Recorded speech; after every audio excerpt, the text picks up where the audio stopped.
What were the benefits of him being in the army and never around and his drinking and all of that? What did it give you? I guess it made me feel like I was the stable one. What else?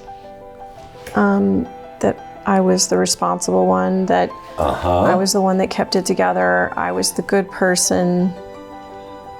And do you remember I don't know where you're going with no, this. I'm just, the reason I asked is because you walked yourself into the answer that you brought up in the beginning, and everyone does it. You said in the beginning, safety, reliability, follow through. That's why you picked him. You weren't picking him, you were picking yourself. What you picked is somebody that was completely unreliable, unsafe, and had no follow through because you wanted to be that. That was his gift to you. You're trying to teach yourself how to be that for yourself. And so we pick somebody who has none of that because you're using, this is the manipulative part, we're using them to teach us about ourselves and what we need to do. They become a proxy.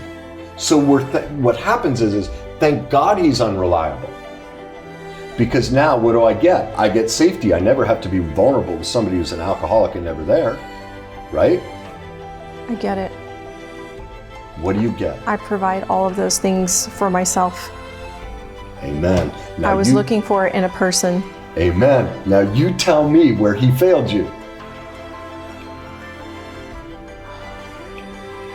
He behaved exactly how he was supposed to. And just the way you wanted, because you wanted to teach yourself how to be all these things, and you did it without him. Wow. He's a gift.